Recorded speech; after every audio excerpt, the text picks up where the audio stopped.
This is possibly the craziest trek not only in Nepal but the entire world. If you have a wild spirit and are seeking a crazy adventure up in the Himalayas, up in the mountains, you have come to the right place. Today we are going to do some crazy adventures in the district of Manang and Mustang in Nepal. We'll start from Kathmandu, make our way to Pisang via Besi Sahar, and our first destination will be Green Lake. We'll make our way to Raka village, and our second destination will be the Ice Lake. We'll make our way to Khangsar via Manang village, and we're going to do the Tilicho Lake first. We're going to descend a little bit and again head up in the mountains to Thorang La Pass. This is the popular Annapurna circuit. We're going to descend to Muktinath, take a stroll, take a ride around Mustang to visit all of the popular places in Mustang. We're going to get another jeep ride all the way up to Upper Mustang, the Kingdom of Lo, or popularly known as Lomanthang. We're going to visit this small village, popular place around Upper Mustang. We're going to go to the Korala Border, which is the border of Nepal and China, and then we're going to slowly make our way back to Kathmandu with a rest day in Pokhara. And we'll be able to do all of this entirely within 2 weeks at a reasonable budget. So if you're excited, brace yourself, let's go for the ride. Now let's start with the day one of our trek, which is not really a trek because it will be entirely occupied by traveling. You'll take a hiatus from New Bus Park in Kathmandu early in the morning, like 6 a.m. You'll reach Besi Sahar at around 12 p.m., 1 p.m. That's where you can find a 4x4 vehicle, a jeep, which can go all the way up to Khangsar. So if you don't want to go to the Ice Lake and Green Lake, you can reach all the way up to Khangsar in day one or in the night one. However, we plan to go to Ice Lake and Green Lake, right? So for that, we have a dedicated video which you can watch down in the description. I've linked it. However, I'll also summarize it for you in this video. So in day one, you'll not reach Khangsar, but you'll stay at Pisang. In day two, you're going to wake up and make your way all the way to the Green Lake. It's only 2 hours, less than 2 hours trek. If you are going in your own motorbike, then you can take it 30 minutes ride and reach up to the Green Lake. You'll take the photo, you'll come back. And if you're not going in your own reserved vehicle or motorbikes, there's an option where you can trek all the way up to Raka village.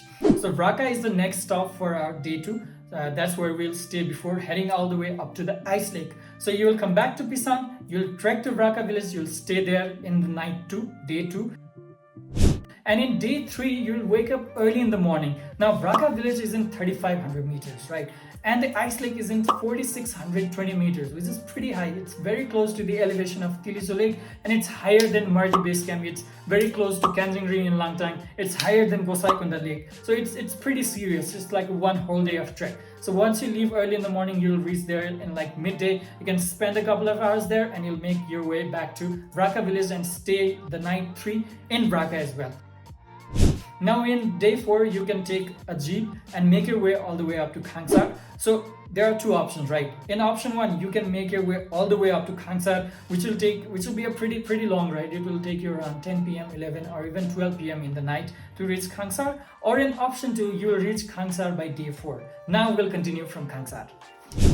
Now Khangsar is a pretty beautiful place. Early in the morning, you can see all of the people going about their daily lives. You can see cute dogs, you can find yaks, you can even find horses over there. And after a pretty good breakfast, you'll carry all of your trekking gears and you'll make your way all the way up to Tilicho Base Camp. Now this route is pretty scenic, it's very beautiful. You'll be walking on one side of the hill, and in the opposite side you'll see this big mountain, snow-covered mountain. It's like a pretty beautiful day of trek. And if you take the jeep all the way up to Khangsar without going to Green Lake and Ice Lake, this will be your first day of trek, and it's very beautiful. Now you'll reach Tilicho Base Camp before it gets dark. It's advised to go before it gets dark without taking a lot of breaks in the day, and you'll stay there in Tilicho Base Camp.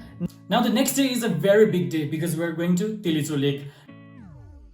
Now for this day of trek, you're going to leave your big bag in the hotel you're staying. You're going to carry your small bag. You're going to put snacks, first aid kit, torchlight, and a lot of food because there's no other hotels. Along the way, there's a tea house around Tilicho Lake, but you'll need some food while going and also while returning. So that day it's advised you leave before sunrise by taking your torchlight. So hopefully you'll make it to Tilicho Lake by midday, 12 p.m., 1 p.m. At max 2 p.m. You'll spend a couple of hours over there taking pictures and everything. I personally like the lake when there's snow covered around the lake, but the lake itself is not frozen. Let us know in the comment what your preference is. Do you like to see the lake completely frozen? Do you also not like to see any snow around the lake? What's your preference in the comment? So while returning, obviously it'll be faster. One thing to keep in mind is there's one tricky place called Bais Gumti. This place has like 22 turns, and it's like pretty steep, and it can get pretty risky. It's one of the like toughest part of this trek. And after that, you'll also be faced with like a long landslide area as well during the trek to Tilicho Lake. I've heard a lot of my friends' story where they're walking and a rock slides like in front of them or behind them, but we're adventure seekers, right? We're not afraid of things like that. Obviously, we'll be taking precautions and all of the safety measures, but that's something to keep in mind. Now this day also we'll return to Tilicho base camp and stay there. Now the next day is going to be pretty chill day. You'll have your breakfast, you don't have to leave that early in the morning. And this day we're going to make our way all the way up to Yakkarka via Sri Kharga. So we'll be returning, and Sri Kharga is kind of like a point where the trail separates for the Annapurna circuit, the Thorang La Pass and Tilicho Lake. So we'll make our way all the back to Sri Kharga and then again descend up to Yakkarka. Like there are some people who make it all the way up to like Thorang High Camp, but that'll be pretty risky. It'll be a pretty long trek. You'll have to trek in the night, so that's not recommended. Now we'll start the next day from Yakkarka. We'll take our breakfast and we'll make our way all the way up to Thorang High Camp. Now if you reach Yakkarka pretty early, there's another place slightly ahead of Yakkarka which is called Ledar. You can choose to stay there as well. There are some people who make their way all the way up to Thorang High Camp, but that's absolutely not recommended. So either you start from Yakkarka or Ledar. The next day you are going to stay at Thorang High Camp. Now this place is slightly above Thorang Ferry, and there is only one hotel over there, and in peak season it will be pretty crowded, extremely crowded. There you'll find people sleeping under dining tables, and because there are so many people and you're at such a high elevation, you'll find it difficult to sleep. You'll hear everybody breathing out loud and nobody's really getting sleep, right? So that night will be kind of a crazy night for you in Thorang High Camp. Now if you're going not in peak season, then you might be able to find a pretty good accommodation for yourself. But the next day is going to be the craziest, I think the highlight of this trek, because you'll have to start super early in the morning, 4 a.m, possibly in 3 a.m, because you'll have to make it past the Thorang La Pass before noon or like around noon, because it will get pretty windy and really scary. Past noon it'll be like very like fast wind and even blizzards going around if you're going in the snow season. So you'll have to be pretty careful there. And we've also like heard a lot of news where a lot of people have died, groups of tourists have died. So you'll have to do your own research before you're doing the Thorang La trek. Now the next day is going to be the craziest, I think the highlight of this trek, because you'll be crossing the Thorang La Pass, and you'll have to start pretty early, like 4 a.m, possibly even at 3 a.m, and you'll be following all of these tourists like the torchlight trails. In the night you'll be walking in the night in the snow, depending on what season you're going in. And like the dry season you will not find any snow, and it's pretty safe compared to the season in which you'll find snow. You'll just Thorang La Pass. In the morning there's a small tea house. If you get lucky, you can maybe find some people who are making tea for you. You'll take some pictures, and before it gets really windy, we've heard a lot of news of people and tourists dying while doing the Thorang La Pass, right? Even like groups of tourists who died because of like very heavy storm and blizzard up in the mountains. So it gets pretty scary over there. You have to do your own research before you go there. So without spending a lot of time at the Thorang La Pass, it's at 5,400 something meters. It's like really high. Now comes the most tricky part. Now you have crossed the Manang district and you will be descending towards Mustang district, especially like very close to the Muktinath temple. Now this descent is like very steep, like it's like super steep, and it's kind of scary. You'll have to like kind of walk slowly. You'll even find some people like daredevils who like slide all the way down on the snow depending on the season that you're going in. That'll be pretty risky, I'd say, because you can lose control, hit rocks and things like that, maybe fall into some kind of crevice or holes or something. You'll have to be pretty careful while walking down. Now this day you'll have been like pretty exhausted. You'll go to Muktinath. You might not even want to go down to Kagbeni or Jomsom and things like that. So you'll just stay at Muktinath. It's recommended to stay at Muktinath because since you're already there, you might want to go and do some prayers in Muktinath temple, right? Now the next day you can wake up pretty late, and you can actually choose to take a rest day over here.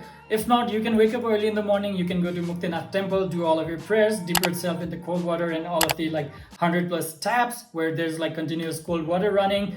And you can also choose to like go around some of the popular destinations in Mustang. Like there's one man-made lake called Thumba Lake, and there are places like Marfa and Kagbeni. But I would recommend you guys to just visit Muktinath temple, and if you can, take a jeep to Upper Mustang the same day, because why not? You can reach Upper Mustang in the same day if you hire a jeep or participate in some of the groups that are going to Upper Mustang, and you can spend the next night in Upper Mustang. Next morning, you can just visit the village of Upper Mustang. You can even go to some of the caves. They're like pretty crazy and surreal locations in the Upper Mustang, in the kingdom of Lo or Lumantang, right? And you also have to, after you make your way there, you also have to go to the Korala Border, which is the border between Nepal and China. And you can see a lot of Nepali people making TikToks over here. You can see the Chinese army who are in the guards of the border, like watching us through the fences and things like that. It's a pretty interesting place to be at, I'd say. And you can choose to spend one extra day over there exploring Upper Mustang. And next day you can return to Kagbeni, and while you are returning you can go to Thumba Lake. So there are two ways to go to Thumba Lake. One, you can directly from Mustang, there is a road that leads up to Thumba Lake. The next way you can go is you can take the main road, that's the road that returns to Pokhara, and you can park on one side of the road and you can do a 40-minute trek all the way up to Thumba Lake. So there are two options. Either you take the bus directly to Thumba Lake and again come back to Muktinath and make your way to Pokhara, or you can go directly via Kagbeni Park and do your trek to Thumba Lake. I think because you've already seen like Ice Lake, Green Lake, Tilicho Lake, I don't think Thumba Lake is that appealing. It's like a man-made lake. But if you want to like check off all of the locations in these places, then you can do that as well. So while returning, you can come back to, maybe I think you can make your way all the way up to Beni. While returning, we went to Thumba Lake. While I went there, we went to Thumba Lake and we stayed at this place called Lete. And next day again, we stayed at Beni.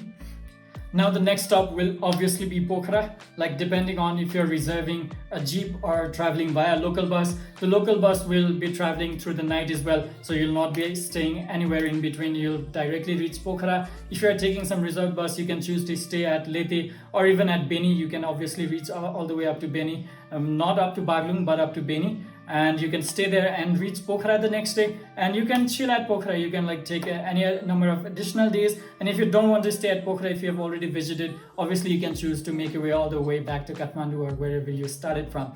Now this is a pretty crazy trek, right? Obviously you can do Tilicho Lake trek separately, you can do Thorang La trek separately, you can go to Mustang separately, and at the same time you can go to Upper Mustang as well. It's completely up to you. Personally, I recommended this trek because like it's all in the same region. Like Mustang is the district beyond the Himalayas, beyond the mountains, right? So you go from Manang, you climb the mountain through a pass and go to Mustang district. So I think it connects pretty well. Like you can go from one location, drop down to another, you can take it all the way to Lumantang. It's completely up to you. That's just a recommendation that I had in my mind. So this is something that you can do under 2 weeks. And here is the detailed itinerary for this trip.